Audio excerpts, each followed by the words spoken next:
Hey everybody, and good Monday evening to News 21 News Chief Meteorologist Eric Wilhelm here, back from the weekend. It's Monday evening's weather for Weather Geeks, and decent enough forecast with one exception, and that is tomorrow, but even that's not going to be that big of a deal. We'll get into all the forecast specifics in this video. First, a quick review of the first 4 days of December today. The first cooler than average high temperature of the month so far by a couple of degrees, 41 at the airport today.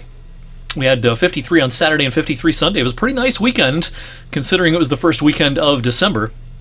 We're not going to complain about temperatures in the 50s in December too often. I think we're going to have more 50s coming our way over the next couple of weeks. In the meantime, other numbers today was one of those days where we didn't have a big range at the airport. And, when we get into the cold weather season, we have these days with a fair amount of frequency where the temperature only changes a few degrees during the day. 37 this morning, 41 this afternoon.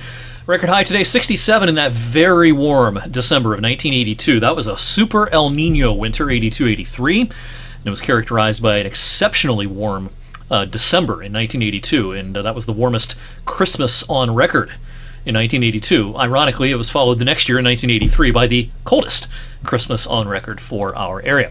All right, we're getting into the time of the year, of course, where we're getting close to that shortest day of the year in terms of total daylight, but we actually reach our earliest sunsets over the next 7 days or so. So the sunset this evening, let me go back to that graphic.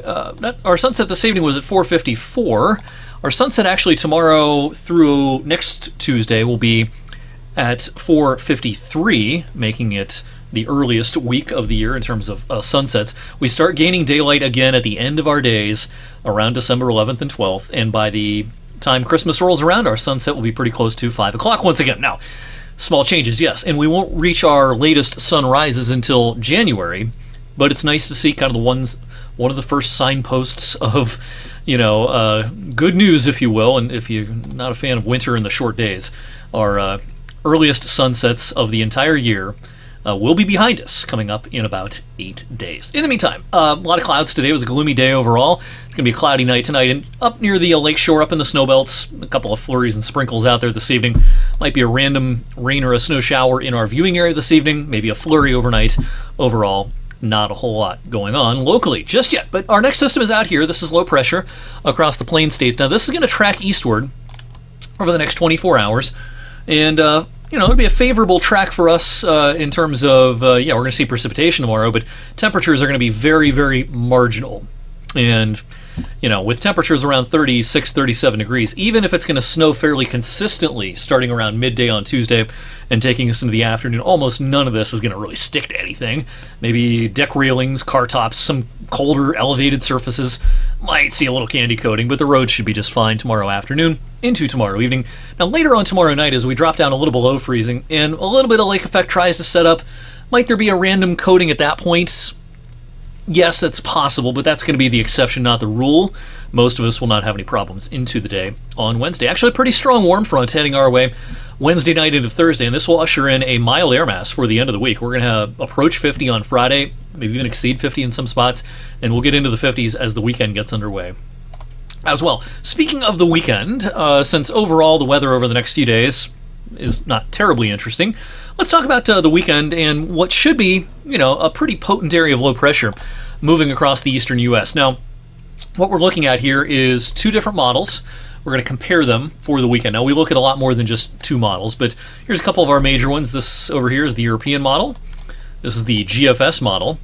And so we can look at these side by side. I'm going to roll this forward through the weekend. So what we're looking at here is Saturday morning, Saturday evening, and overnight Saturday night. We're going to stop the clock here. And already we're seeing some pretty stark differences in the modeling with regards to an area of low pressure that's likely to form along a front. The GFS brings that low up through Michigan. Pretty tight pressure gradient along the front, but the front's like right here, Saturday evening. Now the Euro, the low is still off screen. It's way over here near Memphis or parts of Mississippi. And so that really slows down the front on the European model. That has big implications for our forecast for Sunday.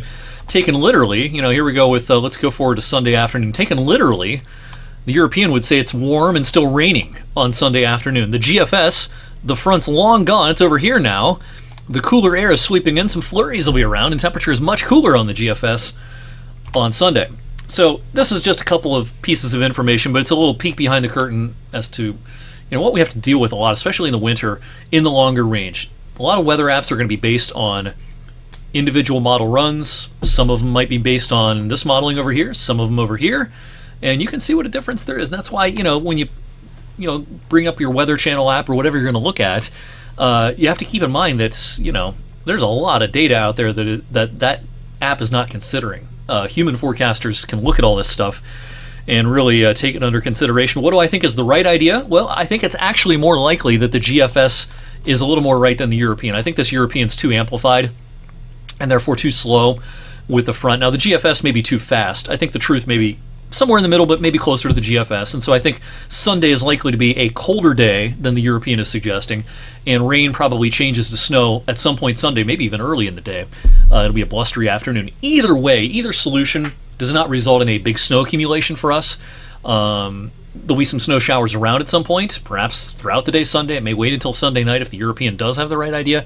But either way, I don't think this is a situation that really favors any sort of meaningful snow accumulation for our area. So we'll see what tomorrow's model runs have to say. Again, it's just part of our job, especially in the winter, to diagnose this stuff.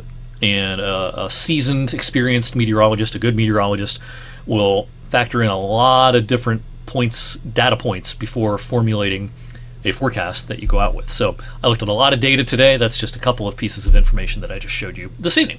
Thank you for watching on this Monday evening. We'll do it again on Tuesday. In the meantime, have a great rest of your Monday night.